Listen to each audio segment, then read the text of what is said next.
Tonight, a heartbroken mother blames police for failing to stop the stalker who murdered her daughter. The Premier under fire over a backflip on duck hunting. A troubled North Melbourne star faces the AFL over new violence claims. The police probe into simultaneous fire attacks on 2 businesses. Childcare facing a new shake-up as families deal with soaring fees. A serial milk bandit targeting boat users on the Yarra in a disturbing crime wave. And Yannick Sinner's epic comeback to become the saint of the Australian Open. Live from Melbourne, 7 News with Peter Mitchell starts now. Good evening. A heartbroken mother has confronted her daughter's killer in the Supreme Court, blaming the failures of police for her death. Celeste Mano was stalked by her murderer for more than a year before a post on social media sent him over the edge. Celeste Mano's mother stared down her daughter's killer in court, demanding he look her in the eye as she detailed the horrific 18 months leading up to her murder. The 23-year-old went public with her new boyfriend, posting it to Instagram just hours before she was violently stabbed to death by her deranged former colleague. A copy of that post was found on Louis Seiko's phone after he smashed through her bedroom window and stabbed her 23 times on the morning of November 16, 2020. The violent attack lasted just minutes, but his obsession far longer. Seiko bombarded Ms. Mano with 140 messages using multiple different Instagram accounts for more than a year after he was fired from the company. "I'm sorry, but I can't stop thinking about you. I've never felt this way about anyone my entire life. It's bordering on OCD. I'm so infatuated with you, it's now becoming unhealthy." Ms. Mano pleaded for him to stop and blocked multiple accounts before warning she had gone to police, telling a colleague she feared he would kill her just 3 months before her death. An intervention order was in place. Ms. Mano's mother became emotional as she heard a forensic pathologist detail her daughter's fatal wounds for the first time. Evidence requested by Seiko as he disputed how many times he stabbed her. Aggie DeMaro blames the police for her death, saying her daughter was let down by a flawed system as she confronted her killer. "I slept through the last 2 minutes and 39 seconds of the most horrific and crucial moments of my daughter's life. You are a beast. You're an evil, repulsive, demonic beast." Rochelle Brown, 7 News. The Allen government is in the firing line for its shock decision to let duck hunting continue in Victoria. A parliamentary inquiry called for the sport to be banned, but Cabinet today ignored the recommendation. Divided on duck hunting. My position on duck hunting is well known and I don't support it and I don't intend to support it. Labor ministers headed into a marathon cabinet meeting. I am fundamentally opposed to duck hunting. I'll leave that up to themselves, how people choose which activities they enjoy, but it's not for me. Last year, an inquiry into the sport recommended it be banned. Today, that was dismissed. Inquiries provide advice to government, but that's all they do. Inside Treasury, ministers remained divided for almost 4 hours. Outside Cabinet, the divide was just as strong. But I really thought that they would do better than this. It is gutless, it is spineless, it is shameful, and they've shown the worst of themselves and now they'll see the worst of me. Animal Justice MP Georgie Purcell has vowed to no longer work with the government, which often needs crossbench support to pass legislation. Today marks the death of our proactive relationship. Jacinta Allen's Bendigo electorate has one of the highest number of registered duck hunters. The state government was also facing union threats to strike if the sport was banned.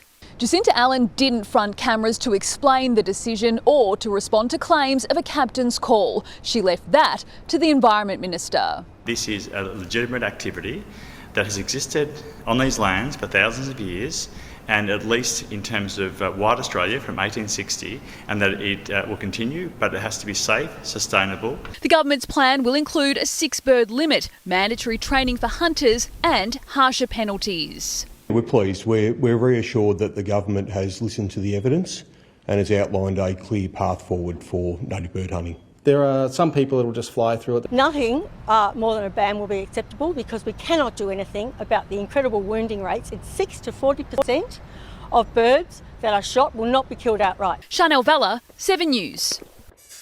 Troubled North Melbourne star Taryn Thomas has been hauled before AFL House after new allegations of domestic violence emerged. Chief football reporter Mitch Cleary has the latest, and Mitch, Thomas's career is at flashpoint. It is, Peter, as Thomas and North Melbourne eagerly await the outcome of today's hearing with the AFL Integrity Unit. Thomas, the 23-year-old, inside AFL House for more than 2 hours with his agent and lawyer today on fresh allegations of inappropriate behaviour towards a woman. The AFL confirming the investigation is ongoing tonight. This is the second time in the space of 12 months the Kangaroo star has fronted the AFL. Early last year, asked to explain separate allegations of inappropriate behaviour towards a woman. He set out the first half of last season before returning to finish 6th in the best and fairest off just 12 games. North Melbourne confirming to 7 News a short time ago that Thomas will remain away from the club as his current process unfolds tonight. His future very much hanging in the balance. Peter? Mitch Cleary at Docklands, thank you. Twin arson probes are underway after 2 separate businesses were firebombed in simultaneous early morning attacks. It's fuelling fears that Melbourne's tobacco wars are spreading across the state. 2 men smashed the window of Shimmer's Shisha Bar and Lounge just before 4:30 this morning. Pouring accelerant inside, within seconds they set the Cranbourne store alight before jumping in their car and speeding off. It's the latest of 7 arson attacks across the state in the last 2 weeks. A barista working behind the restaurant was setting up for the day when she heard the explosions and called 000.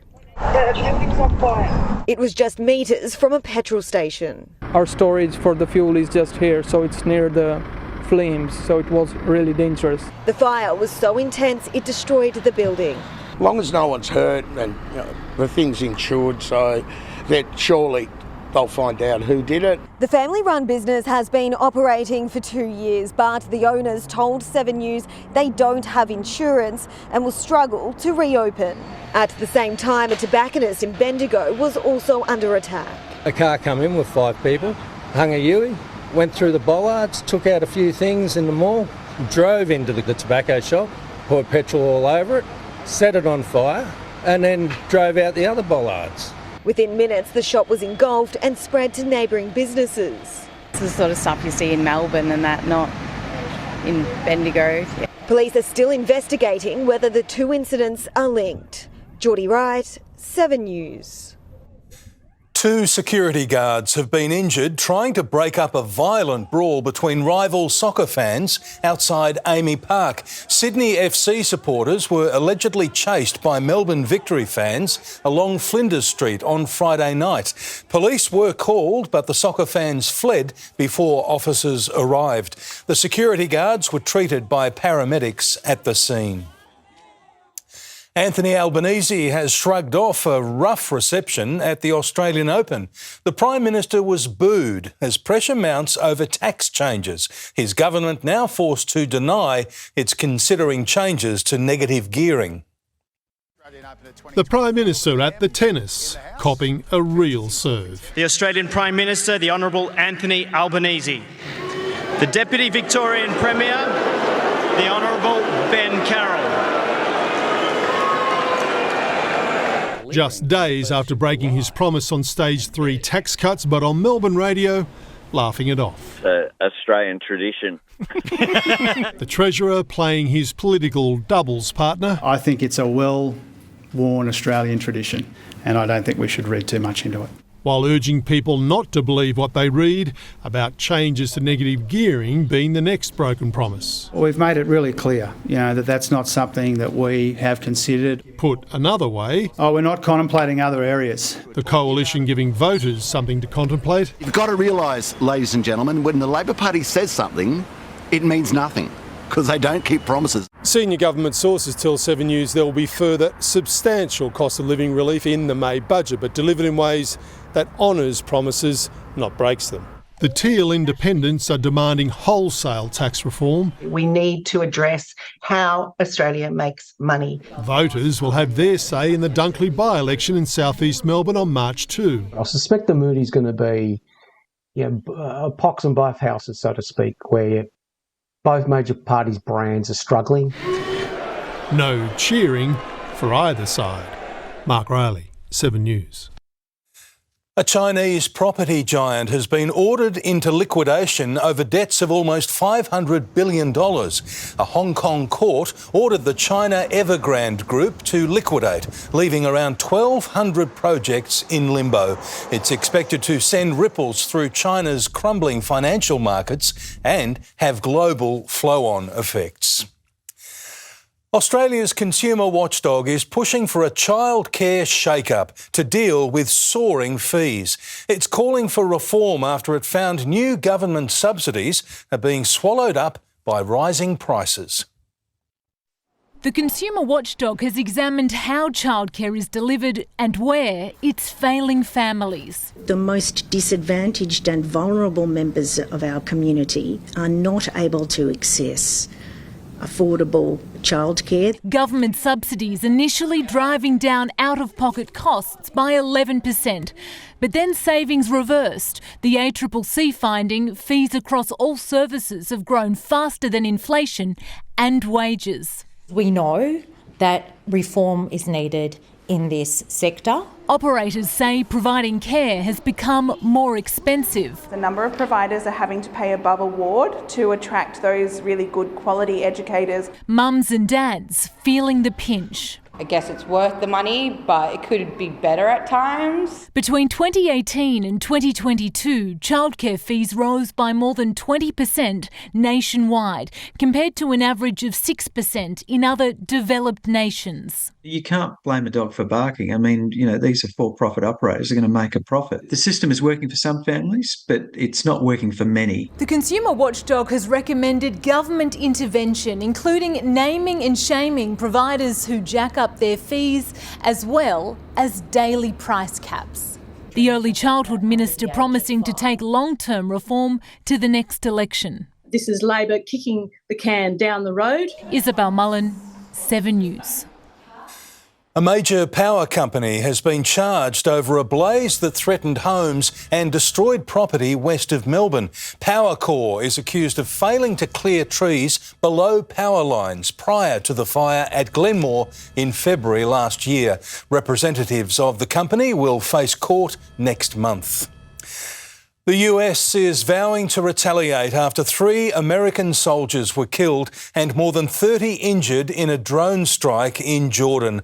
They're the first US fatalities since the start of the war in Gaza, pushing the Middle East to a new flashpoint.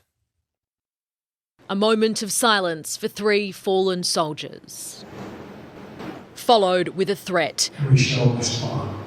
Vowing retaliation after a drone attack hit a US military base in northeast Jordan near the Syrian border. 3 US troops were killed, more than 30 others injured.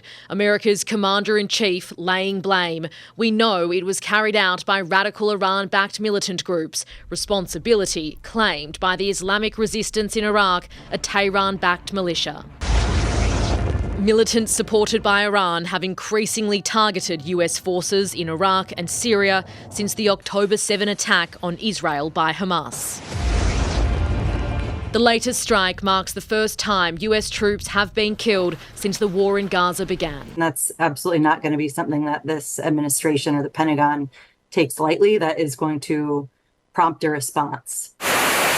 The Pentagon already launched strikes against Iranian-backed Houthi groups in Yemen in response to attacks on commercial vessels in the Red Sea. But the death of American soldiers threatens to draw the US closer to a direct conflict with Iran, with all eyes on Joe Biden to see what force he uses in response.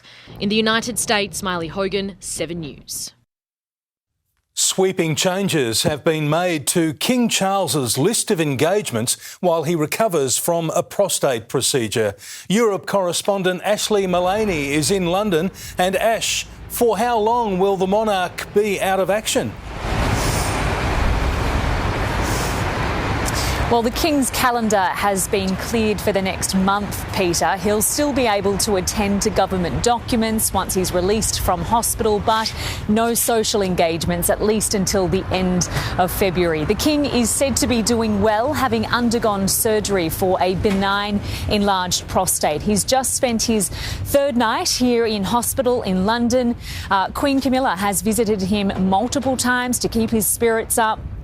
But everything seems to have gone well. Both he and Princess Catherine are expected to be released from hospital in the coming hours if all has gone well. Princess Kate having undergone abdominal surgery. Peter? Ashley Mullaney in London, thank you.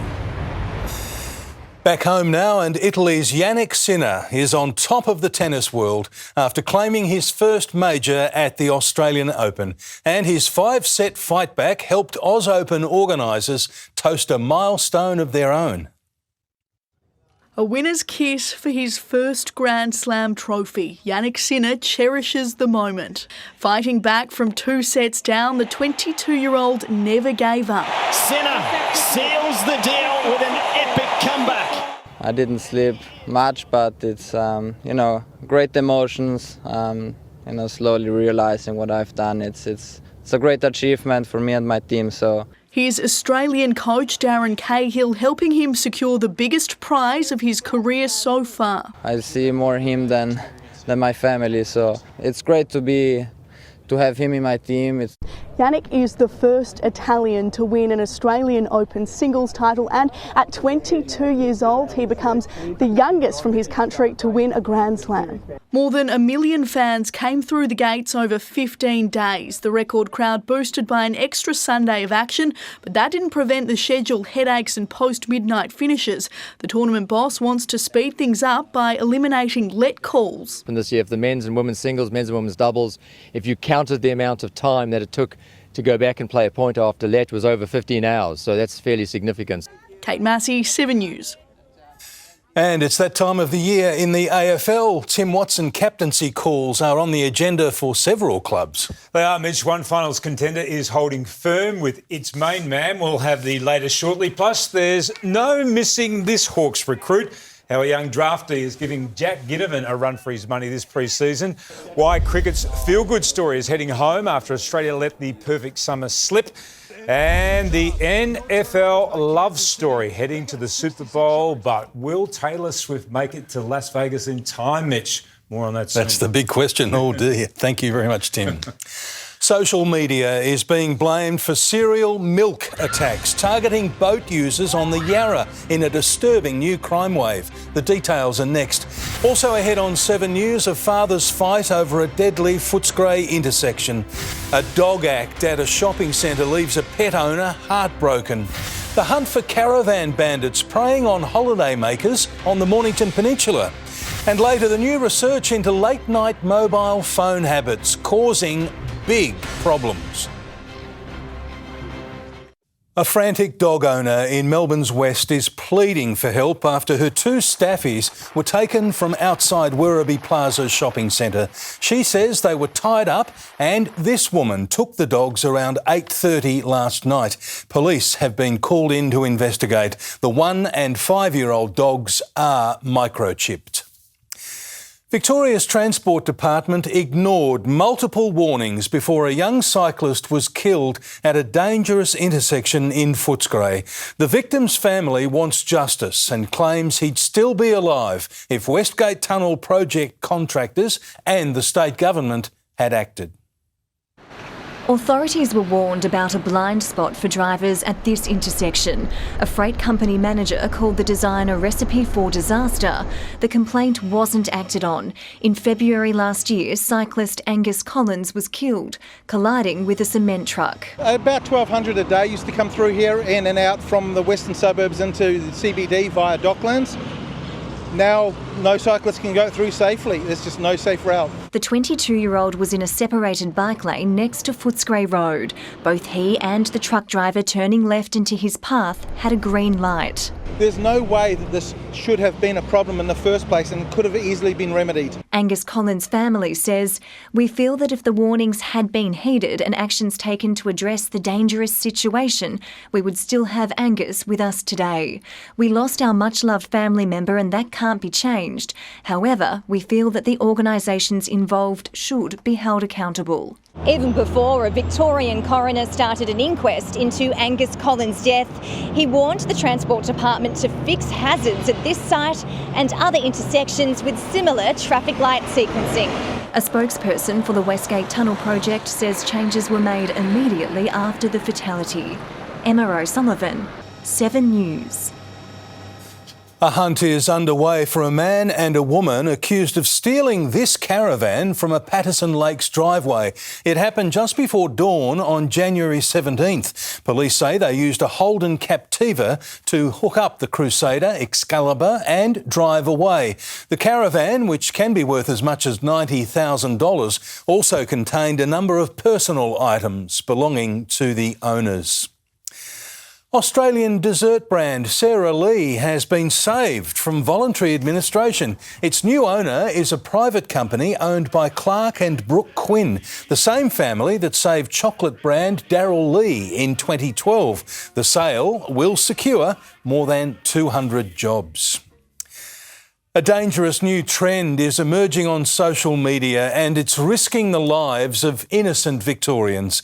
In the latest video, milk was doused on women travelling along the Yarra, but other stunts have caused lifelong injuries. This is the latest viral video in a new social media trend. A group of women were doused in milk while travelling along the Yarra. There was an entire social media page dedicated to the stunt, even bragging about getting on the news. Videos from other people are more violent and confronting. Police say some could have lifelong consequences and even be deadly. Just last week, 2 cyclists were purposely mowed down on Beach Road. The pair's been left in hospital with spinal injuries. The ordeal posted and boasted about online. At Southern Cross, a disabled woman assaulted with the attack filmed. And earlier this month, another stunt targeting an innocent person. An elderly man was pushed off a pier. He couldn't swim.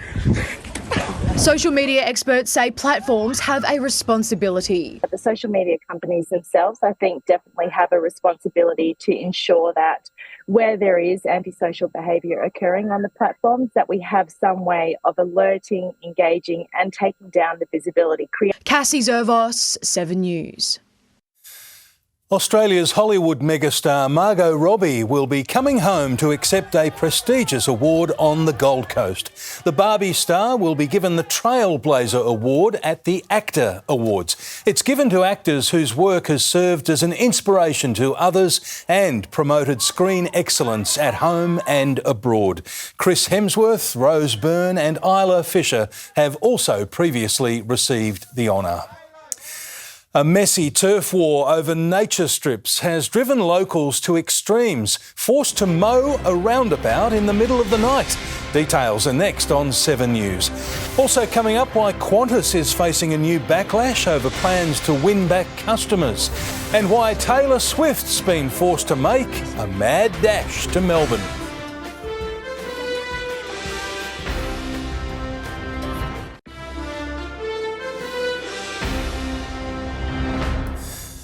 Sunbury residents are caught up in a turf war between the council and the state government.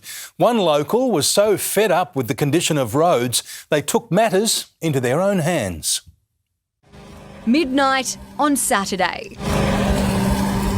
A hooded local resident mows the grass in the middle of a Sunbury roundabout. It's almost like the Batman of Sunbury, you know, she just comes out at night with a hood on and cleans up the streets because the council or the Vic Roads aren't looking after it.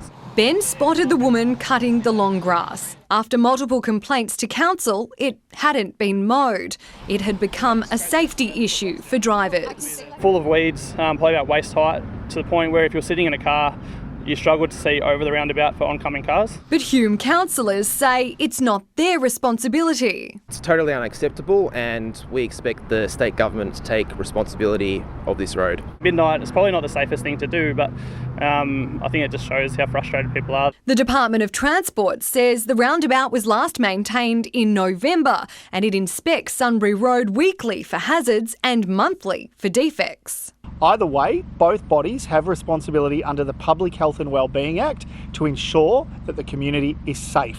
Instead of taking matters into their own hands, residents can report a road issue to Vic Roads or lodge a complaint on the Council Watch website, which can lobby your council to take action. We will inundate councillors with these problems until they are fixed. Melina Saris, 7 News. Pro-Palestine vandals have targeted the office of federal Labor MP Tim Watts in Melbourne's southwest. The vandals struck overnight, spraying paint on the front of the Assistant Foreign Affairs Minister's Newport headquarters. No arrests have yet been made. Qantas is under fire for hiring 2 expensive consultancy firms to tell it how to regain the trust and loyalty of Australians. Critics claim the changes should be obvious.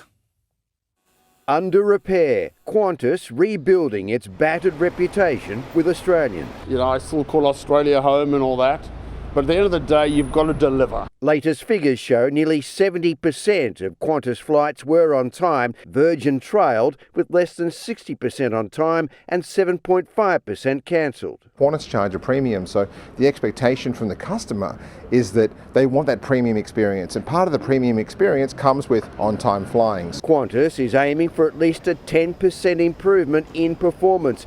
It's hired international consultants to help lift its game. Some wonder why that's needed. Blind Freddie could tell them that you invest in staff, you invest in equipment. Getting more from what are now contracted out airline jobs. Trying to get those other outsourced businesses trying to be efficient as well, whether it's catering, whether it's baggage handling. The Qantas CEO recently telling staff there's a long way to go, but looking ahead, there is a lot to be excited about in 2024. A year with significant headwinds, likely court action over alleged phantom flights and COVID credits. But Qantas maintains there is one bright spot. It says customer satisfaction doubled before Christmas and is tracking up. Without the customer, you got nothing.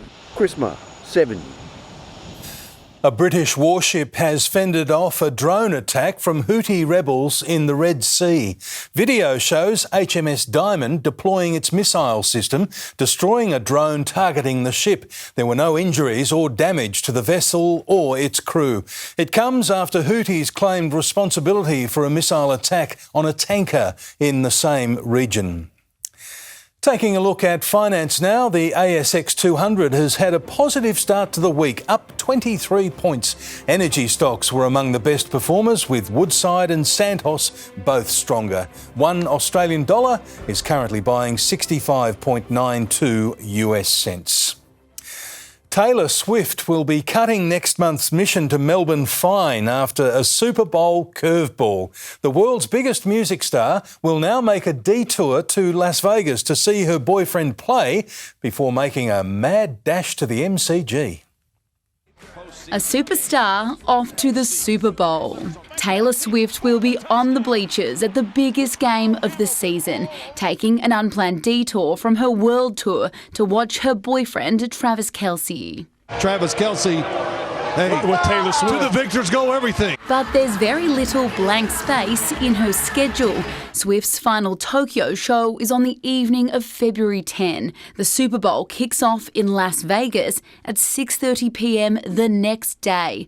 Time difference will be on her side, but when heading back to Melbourne, she won't be so lucky. Her first performance is at the MCG on the 16th. The cross-Pacific detour adds an extra 14,000 kilometres of flying for the pop princess, already the world's most carbon-polluting celebrity, but there's no bad blood with her fans. More than 250,000 will attend the 3 Melbourne shows, and many more vow to turn up without a ticket, joining fellow Swifties outside the MCG to soak up the concert from afar.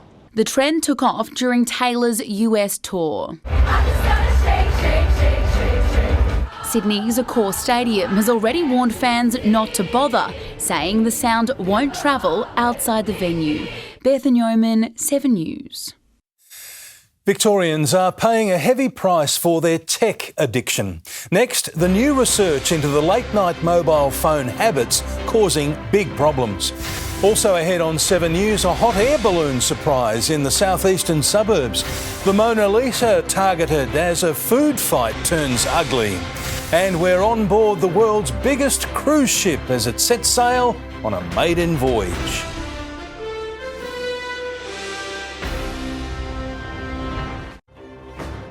A hot air balloon flying across Melbourne's east landed at Malvern Primary School this morning. The ride came to an end on sporting fields just shy of the cricket nets. Nearby, another balloon pilot navigated the treetops to land safely at a park. A new survey has found the majority of Australians are now struggling to detach from their mobile phones. It found most young people reach for their phones just before bed and first thing in the morning, and health experts warn it is a huge problem. Heads down, thumbs up. According to new research, phone addiction is far more prevalent than first thought. I'm 17 and I use it every day.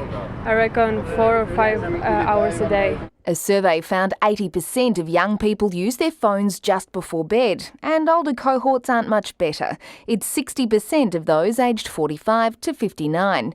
And most Aussies have their phones front of mind as soon as they wake up.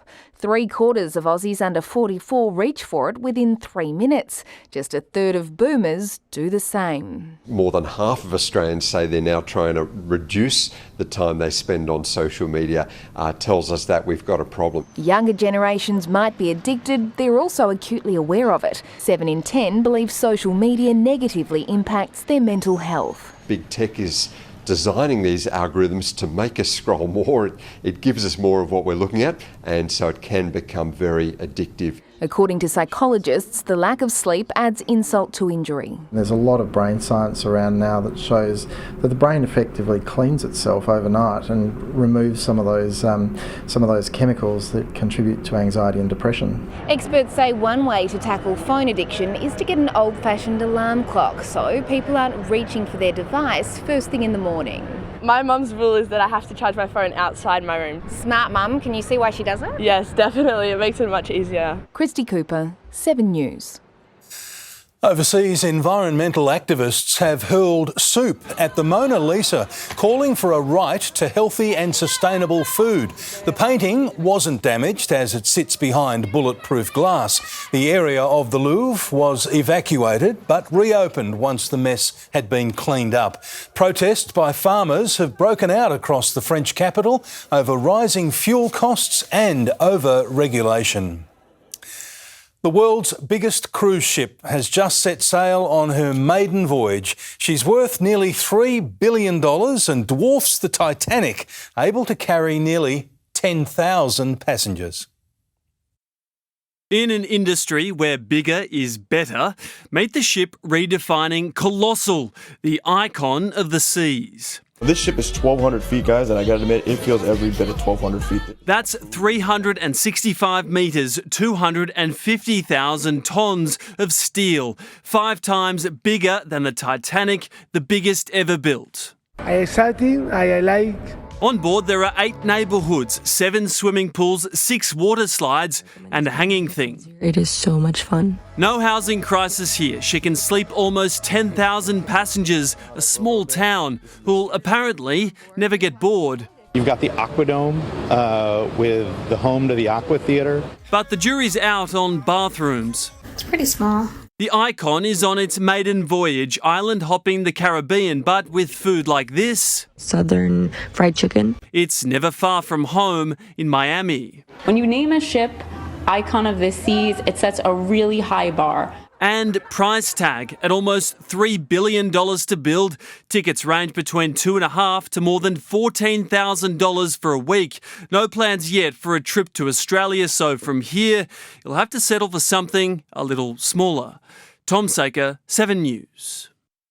On dry land, sport is next with Tim Watson. And Tim, there's breaking news at Collingwood. There is, Mitch. A premiership star has been involved in a car accident. We'll have the details live next. Also, Melbourne reveals its captain's call for 2024 as a former D gets a rude wake-up call in new colours. The long road back for an injured Hawk, while a new recruit makes a colourful impact. Why some Aussie cricket greats have Pat Cummins in their sights after a Calypso collapse. And the NFL produces the modern-day immaculate reception.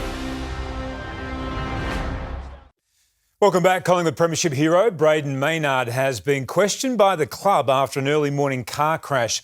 Mitch Cleary has the breaking details. Mitch, Maynard missed training after the collision.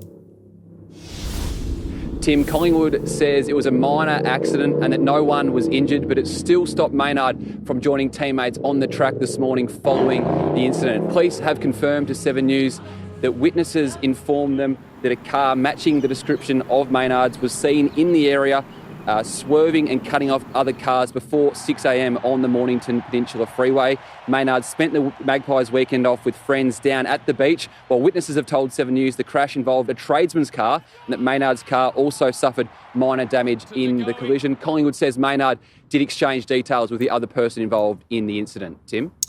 Thanks, Mitch. It's not just Jack Ginnivan with a point to prove at Hawthorn.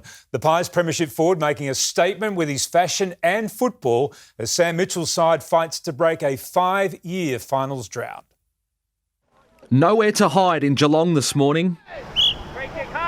In enemy territory, a return of the unsociable Hawks, hell-bent on soaring back into finals contention. I think all Hawthorn players have a point to prove. You know, we finished 16th on the ladder and all of us have got a little chip on our shoulder. And that includes Worpel, keen to build on his bounce-back season in 2023 after VFL demotion the year before. Hopefully none of our spots get taken by the younger boys. This time of year gets really competitive. Jack Ginnivan channeling Rafael Nadal with a pink headband. The former premiership Pie primed for his second coming if he can shake off the wizard, Nick Watson, the top 5 pick, firming for a round 1 debut. He's got really good foot skills as well, and he reads the game really well, and he's a natural footballer. Obviously, he's gone pick 5 in the draft for a reason. Chad Wingard with the gloves on, the veteran facing a long road back from a snapped Achilles.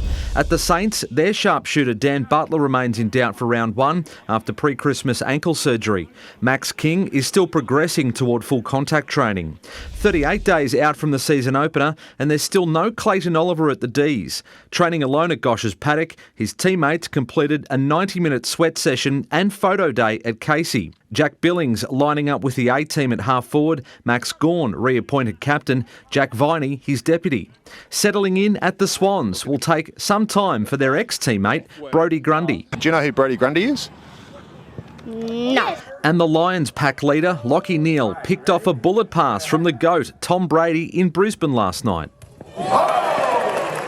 Brett Thomas, 7 News. Australia won't change its new Test batting lineup or panic about their first home defeat to the West Indies in 27 years.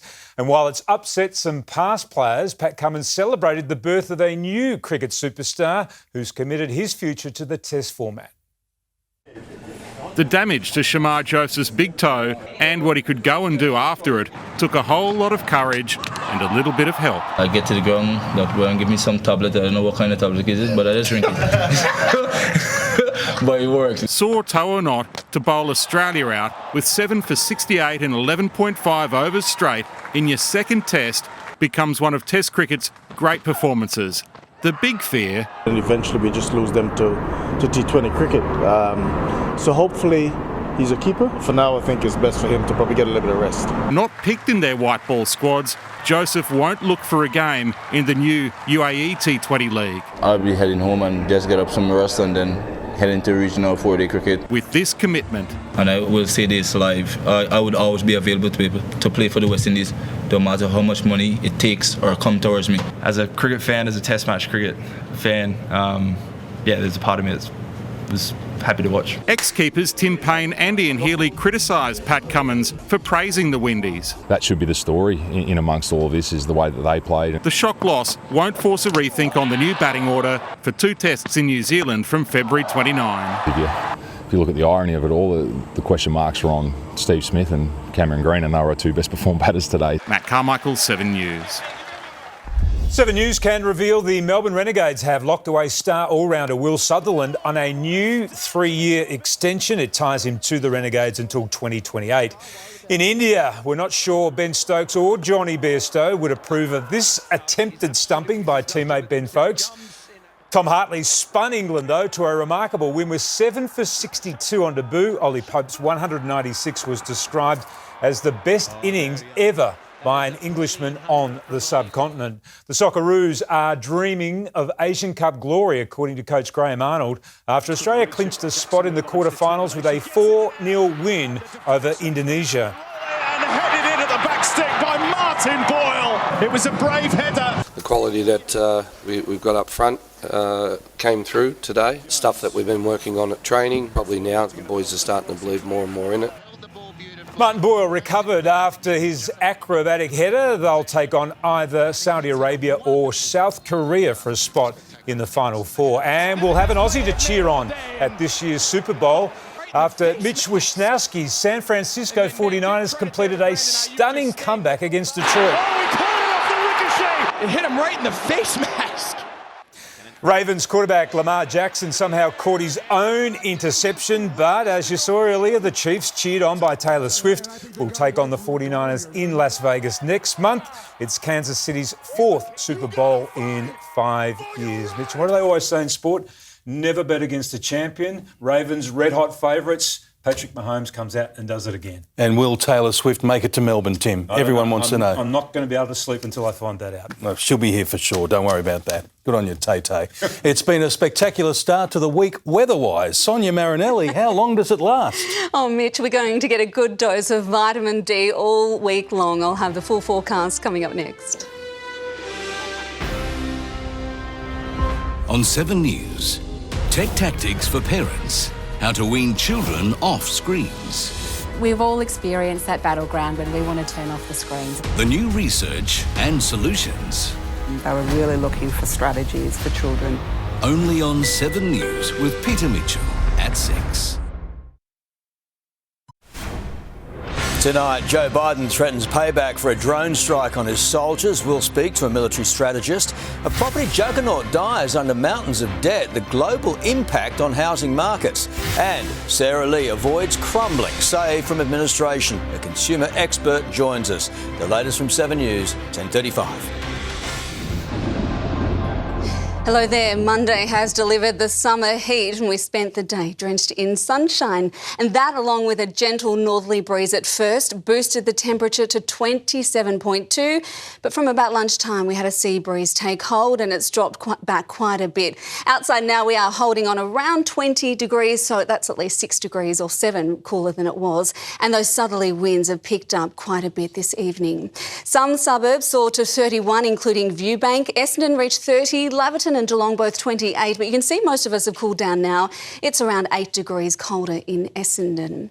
Now, the morning brought some patchy fog to the valleys of southern Victoria, but as expected, that cleared out to sunshine.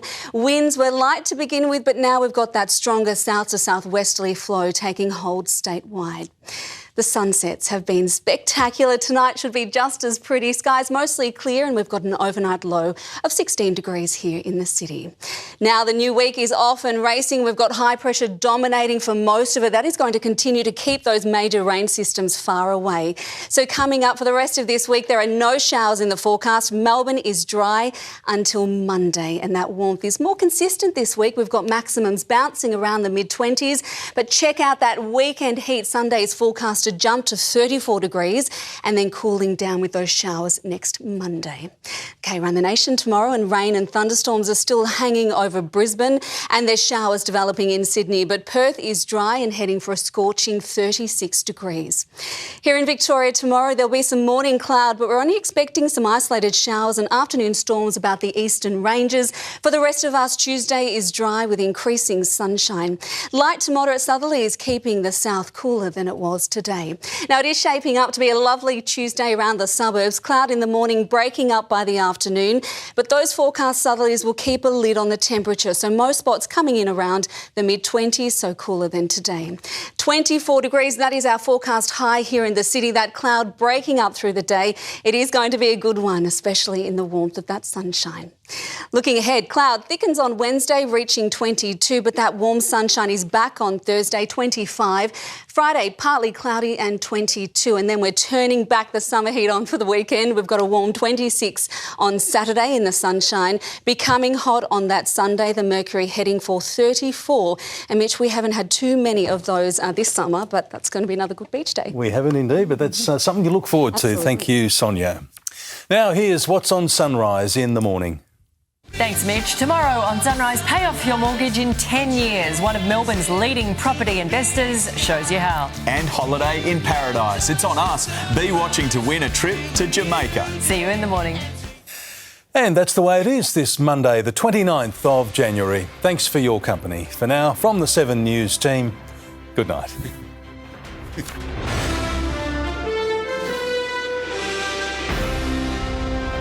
Stream 7 News anytime, live and on demand on 7plus. And with 7news.com.au, you'll know the news now.